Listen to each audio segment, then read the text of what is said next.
Yo, what up, street togs, street blogs, street god, tog, jogs,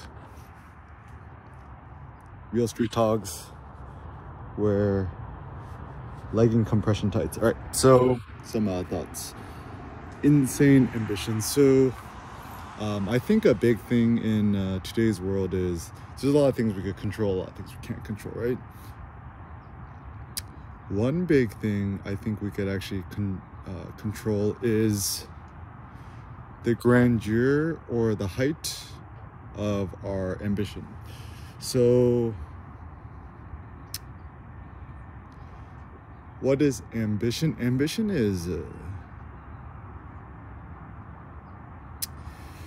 not to think that you're normal and you are not destined for basic things, but instead to think insanely high, insanely lofty, and to think of yourself like the one or an insanely unique individual, and you are destined for great things. So I don't mean to say this in a woo-woo-washy. I mean, we's all human being.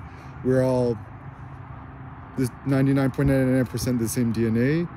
And even as like, what is a genius? Like Kanye said, like, genius is just a good kid with a good parents, right? So even for myself, I'm grateful for my mom. She instilled me with good morals and ethics.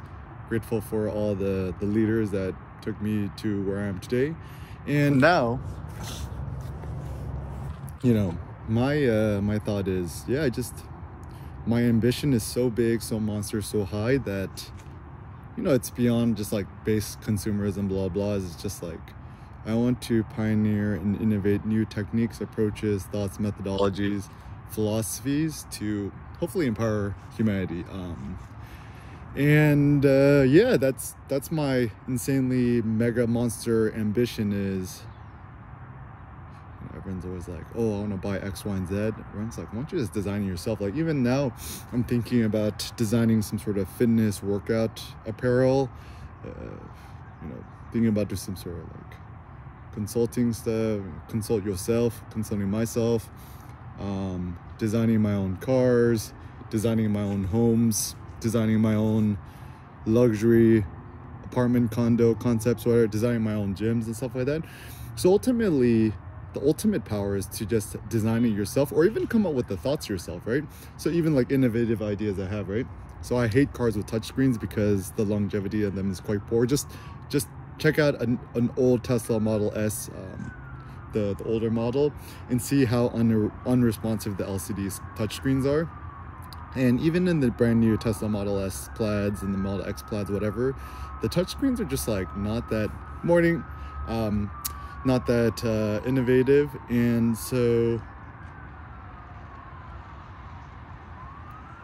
like my basic thought is, like, wouldn't it just be so much better instead of having to get the stupid cars with these built-in touchscreens, which like A, they just kind of suck, and B, the longevity of them is not good. It's like, why can't you just take an 11-inch iPad Pro and just clip it right in, or to just jerry hack that? That would just be such a better solution. Or better yet, the new privilege of today's world is just to have a car without touchscreens. Like, I mean, I don't know, but I could imagine driving a car with a touchscreen has caused more accidents, more whatever's distracted driving than cars with manual knobs and stuff. Even the genius of Mazda, I don't think they even have touchscreens. They have LCD screens, but it's all having to deal with a knob. Just like, remember when you're in, so I was born in 1988, so kids in class growing up, this is when we had you know, the flip phones or whatever, the Razr, Motorola Razr.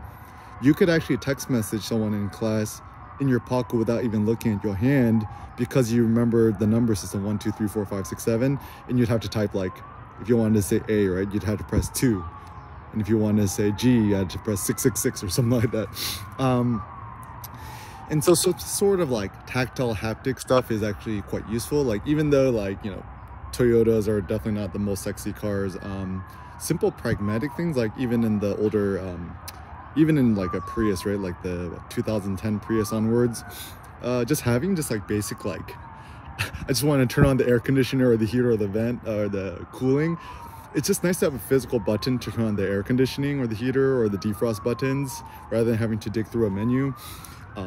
Like, even I was in Tesla Model S Plaid and Model X Plaid, touchscreens.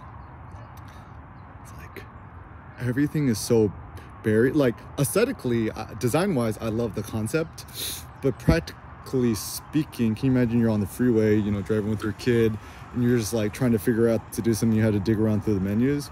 So actually, car-wise, yeah, touchscreens are no bueno.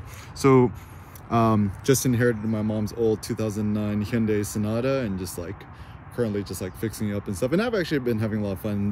The biggest benefit is there's no stupid touchscreen. Even like I have a theory about like backup cameras in the cars, right? You know, cars with 360 cameras, whatever, blind spot protection. It actually kind of atrophies your own personal skills to do parallel parking or just look up behind you. So anyways, the ultimate seed of the thought is think of yourself as insanely great, mighty, destined for great things, and make your ambitions even more monster.